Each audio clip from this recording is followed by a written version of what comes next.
As a medical student, we often come across some basic terms like positive and negative feedback mechanisms of the body. In this video, I'll give you a short, brief, and easy explanation of these terms, and I hope that this video will help you with the information.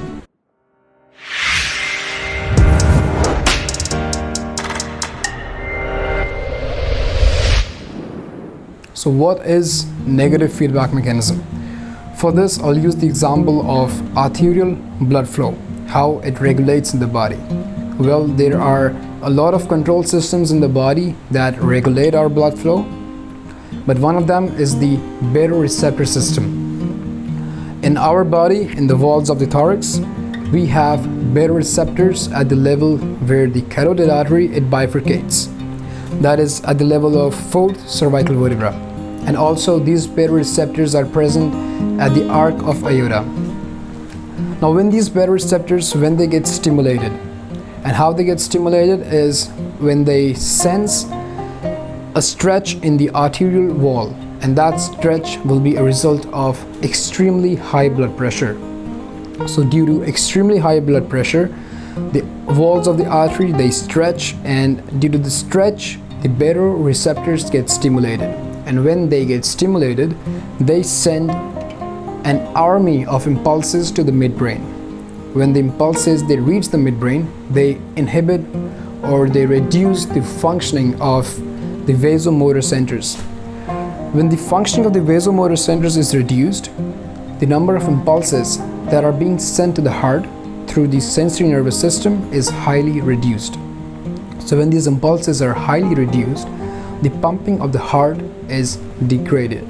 So less amounts of blood is pumped out through the heart to maintain a normal blood pressure, and also the blood vessels they dilate for a good amount of blood flow.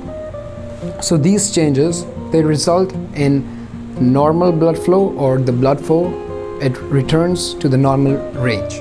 Now in this whole scenario, what exactly happened?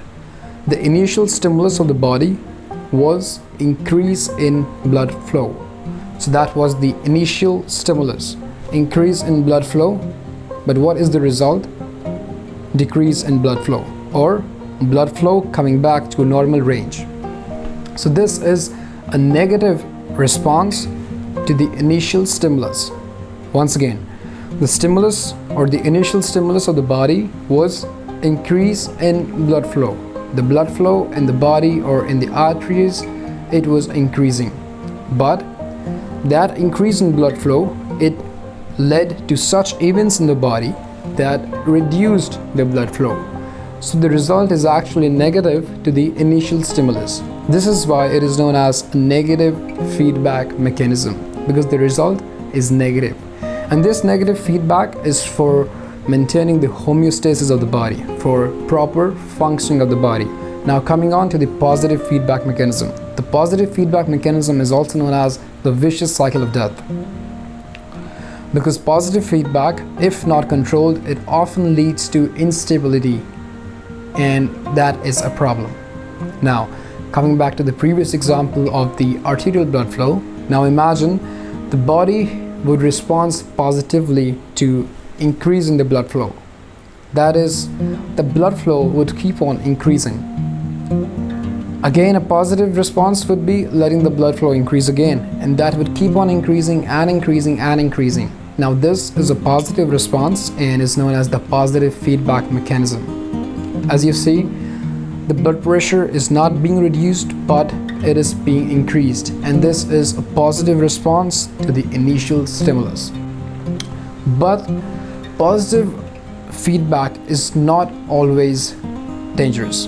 I'll give you some examples. Positive feedback is extremely valuable during the process of blood clots. Now when an artery is damaged and it is suffering from bleeding, or bleeding occurs, what happens is clot starts forming. We will not go into much detail in the process of clot formation, but I'll give a brief description so that it's clear. So when clots are being formed, certain protein enzymes, or the clotting factors as we call them, they get activated, and as they get activated, they rush towards this spot, and they help in closing the vessel, or they help in forming the clot so that bleeding is stopped. Now when these clotting factors, when they get activated, they also activate the surrounding other inactive enzymes, and they keep on activating enzymes, they keep on activating the inactive enzymes that are going to help in forming the clot, and this process keeps on happening until the clot is completely formed. So this is a positive response. As the clot is being formed, the enzymes are getting activated until the clot is perfectly formed. Another example is during childbirth. During the childbirth, when the uterine contractions are powerful enough so that the child may easily come out, what happens is the cervix, it is highly stretched. This stretching of cervix, it sends impulses through the uterine muscles back to the body of the uterus. Stretch of cervix leads to impulses that are sent through the uterine muscles and back to the uterus. That leads to more contractions. So again, this is one cycle, and the body will respond positively by again stretching the cervix. Again, impulses generate, and these impulses are sent through the uterine muscles back to the body of the uterus.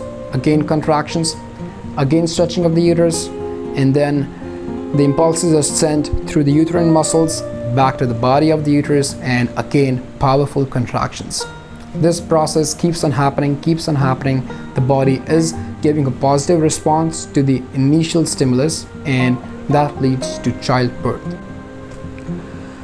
But positive response or positive feedback mechanism is actually a part of the negative feedback mechanism as a whole. I'll tell you how. Now imagine the blood clot formation, as we discussed before. During the blood clot formation, if the body does not respond negatively to the clot formation, the clots will keep on forming up. They'll keep on forming up until negative clots are formed in the arteries. So you see, clot formation was a positive feedback by activating inactive enzymes, and again activating enzymes, reacting positively by activating the inactive enzymes until the clot is formed. But there is a time and there is a limit at which the clot formation needs to be stopped, and that is where again negative feedback comes in and it stops the clot formation. If the body does not react negatively at a certain point, unwanted clots will be formed, and that will lead to blockage of the artery and a heart stroke. So I hope positive and negative feedback mechanisms, they were clear, and if this video was helpful, do hit the subscribe button below if you are new, and do give the video a thumbs up.